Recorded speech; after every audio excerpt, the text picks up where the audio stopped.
Hello， 大家好，今天继续给大家带来超甜恋爱鬼故事之宁宁诱拐记。这座学校里居然有和花子君长得一模一样的怪异，而且和花子君之间明显有着什么，这让宁宁非常担心。自从屋顶那件事发生之后，她和花子之间就变得有些尴尬。正巧殷小姐身边的夏言找上了宁宁，帅哥的邀请完全无法拒绝。在美色的诱惑下，宁宁不由自主的就跟着对方走了。当然，她虽然花痴，也知道对方不是喜欢她才来的，而且这个帅哥帅是帅，就是太轻浮，脑袋也不太灵光的样子。夏言找宁宁是因为有人想见她，说着就捧起了一个鱼缸。宁宁顿觉大事不妙，一回头，阿斯抱着水桶就朝她扣了下去。被泼了个湿透的宁宁变成了任人宰割的鱼。再次醒来，她发现自己身处一处奇妙的空间，桌上是精致的茶点，衣服也换了一身，而出现在她面前的人正是指引她去书库的殷小姐。因为对方很了解花子，被宁宁当成花子的女朋友，一句话出口让阿普和夏言大吃飞醋，差点当场打破敌人内部。殷小姐正式介绍了自己，她和宁宁一样都是和怪异结缘的人类，而她的结缘对象正是花子的同胞弟弟柚木斯。至于夏言是殷小姐的舔狗，因自认自己和宁在同一立场，于是请她来喝茶谈心。在根本不了解对方底细的情况下，宁宁当然知道不能掉以轻心。然而30分钟之后，她就彻底被茶点和殷小姐的美色征服了，一个劲儿的和对方吐槽花子。殷小姐这边的困扰同样很多，身为同胞兄弟，花子和阿斯的性格简直如出一辙的怪，说话不听，行为难以理解，还动不动就骚扰她。好好的茶会开成了两人的吐槽大会。阿普则一个劲儿的问宁宁和花子亲没亲过，各种打听哥哥的私生活。虽然一不小心就忘了戒备，但一番交谈下来，宁宁觉得对方看起来不太像坏人，但是强行带他来这种地方，真的只是为了聊天吗？下一秒，阿斯眼神突变，看向殷小姐。时间到了，殷无奈的走向宁宁。他虽然很喜欢对方，但既然已经结缘，他就无法违背阿斯的命令。单纯的宁宁还没明白是怎么回事，身后的椅子突然变成了可怕异形，将他牢牢锁在了上面。房间逐渐下沉，地面上的水很快就淹了上来。阿斯和花子完全不一样，他本身就要黑暗的多，杀宁宁不带丝毫手软。大门缓缓关上，宁宁和被遗忘的夏言同时惨叫出声。果然舔狗舔到最后一无所有，水已经没过胸口，再这样下去是真的要被淹死。宁宁在心里不断向花子君呼救，在他遭遇危险和麻烦的时候，花子总是会来帮忙，但是这一次花子没能来救他。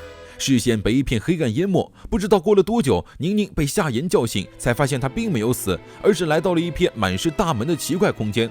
花子君的声音传来，宁宁找了半天才发现扛着广播的雾怪小可爱。花子就知道一不看着点，宁宁就被帅哥和怪异拐走了。听到花子的声音，宁宁瞬间眼泪汪汪，委屈巴巴的和花子道歉。现在宁宁的所处空间既不是彼岸，也不是此岸，哪里都不是，却又是可以通往过去和未来的任何地方。花子已经让白带杖进去找他了，可惜地方实在太大，孩子迷路了。那里有很多扇门，连接着不同世界的不同地方。花子希望宁宁能找回原本世界的门，也就是有印象的门，门内可能潜藏着各种危险。然而花子君的话没说完，通讯就被切断了。宁宁也只好行动起来，虽然说要谨慎行动，但可惜队友是个莽夫，靠谱学长见门就开，差点当场送命。不过多亏了夏言，宁宁的心情不至于太过沉重。他问夏言被殷小姐背叛和他处在这种危险的地方会不会感到不安，却没想到夏言的舔狗等级已经高到了抖 M 的程度，他丝毫不觉得自己被背叛了。殷小姐这么对他，反而是喜欢他的表现，这一定是爱的试炼。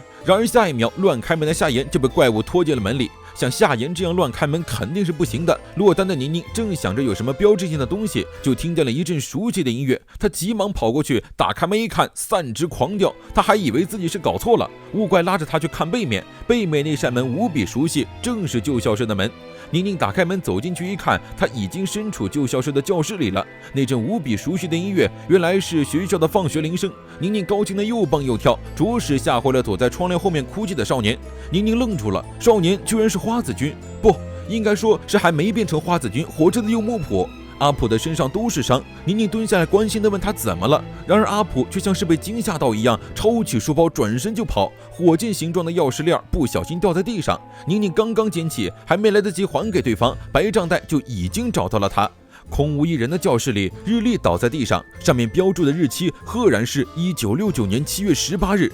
旧校舍的女厕所一阵巨响之后，花子接住了从隔间里扑出来的宁宁。花子一把抱住宁宁，为之前的甜甜圈事件道歉，然后给宁宁一键换装。欢迎回来，八旬。在他遭遇危险的时候，花子总是会保护他。宁宁紧紧握着钥匙链，上前一步牵起了花子的手，所以他也想要保护花子。花子的事暂且不提，最近宁宁发现了更严重的问题，他们园艺部的活动记录里出现了灵异照片。宁宁翻出活动记录给花子的小光看，只见所有照片里都出现了搞怪的怪手，而且自从看到照片之后，宁宁在现实里也能看到怪手了，不经意的时候从各种地方长出来，虽然无害，但实在是有点吓人。话音刚落，身后的窗台上就长出了许许多多的手。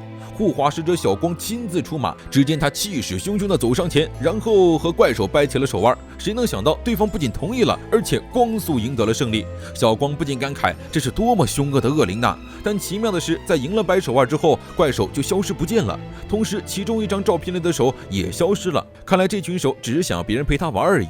大部分夏季灵就是这样，只要愿望被满足，就会心满意足的升天。于是，在两人一鬼的陪玩之下，怪手们逐渐消失，照片上的鬼影也不见了。细心的小光发现，照片上的宁宁穿着初中部的衣服，一问才知道，照片是1年前拜托某位摄影系的学弟拍的。小光翻到最后一页，摄影那一栏赫然写着3页的名字。最后一只怪手牵起宁宁，宁宁正打算扭头和他玩，没想到怪手上突然长出一张可怕的嘴，一把将宁宁拽进了镜子里。花子君扑上前想要拉住宁宁，却拉了个空，宁宁就这么消失在了镜子里，留下花子和小光面面相觑。宁宁去哪儿了？她被大手拽着摔进了一处到处都是怪手的境界里，而出现在这里的幽灵居然是已经被花子超度的3叶。好好的孩子，可惜长了嘴。宁宁还想着总算见到了个帅哥，结果对方一开口就嘲笑他萝卜腿。3叶拉着宁宁走出房间，外面是一整座嵌满各种镜子的塔楼，这里正是7大不可思议之3镜之地狱的境界。3叶失去了之前的记忆，也不知道自己为什么在这儿，于是拜托镜之地狱里的附属人找人救他，结果怪手就拉来了宁宁。3叶不开口，那简直就是忧郁系美少年。宁宁没扛住对方的狗狗眼攻击，一口答应带他出去。自从和花子结缘之后，宁宁也算是见过大世面的人。为了得到后辈的崇拜，宁宁将自己知道的关于境界的事告诉了3叶，结果换来对方一句：“你一个活人也太清楚这种事儿了吧，真可怕。”大受打击的宁宁接连后退，一下撞上了一面镜子。更让他惊讶的是，镜子里出现的人居然是小葵。宁宁还以为预言家又被狼人给刀了，没想到小葵一脸崩坏，上来就是一句：“你的腿真难看。”而且不只是他，所有人都是这么觉得的。宁宁是丑八怪萝卜，7大不可思议之3镜之地狱，位于镜中的奇妙世界，那里有能映出迷路于其中之人内心的镜子，只有善良勇敢的人才能安全通过，回到原本的世界。但如果内心稍有不解和恐惧，就会被镜子里映射出的怪物拖入地狱。女厕所里，花子费了9牛2虎之力才拦下砸镜子的小光。简单来说，3号会映出境界中最不想见到和最害怕的东西进行攻击，强度会根据不同的人改变。虽然很担心宁宁，但是花子一旦贸然进入境界中的难度很可能被强化。小光还在担心着3叶，而此时境界中的宁宁已经被自己是丑八怪萝卜的事实打击到吐血了。不愿自己变成萝卜，宁宁一把将3叶推到镜子前，但镜子里空无一物，什么都照映不出来。可能因为3叶是幽灵，也可能因为他什么都不记得了。宁宁想着破坏掉依附物就能离开这座萝卜地狱，却没想到封条居然在最高层的房顶，不通过这面镜子根本无法到达。宁宁大喊着花子救命，下一秒灯光突然变暗，周围的镜子里似乎有什么东西在扭动，小葵的身影扭曲起来，随后变成了一只可怕的鹰嘴怪物。无数只人偶从镜子里爬出来，试图夺走宁宁的灵魂。狩猎萝卜大战开始，一双大手紧紧抓住了想要逃走的宁宁，人偶张开血盆大口朝他咬去。3叶扔出镜子打落人偶，可惜他自己是个菜鸡，没跑几步就被人偶摁倒在地，一拳砸出了眼泪。掐着宁宁的大手不断收紧，宁宁被掐得几乎昏厥。一道白光闪过，出现在他们面前的不是花子，而是阿斯。阿斯秒杀了围着宁宁和3叶的人偶，一把拽出了镜子里的3号怪异大雕，随后摁着大雕一个劲儿地往地上砸。按理说怪异在自己的境界里是无敌的，阿斯到底哪来的力量？解救完怪异之后，阿斯走向2人，对于宁宁还活着这事儿感到惊讶。在见到阿斯的那一刻，3叶突然大哭出声，这究竟是怎么一回事？下一期花子君大结局，小伙伴们记得点赞关注，我们下期再见。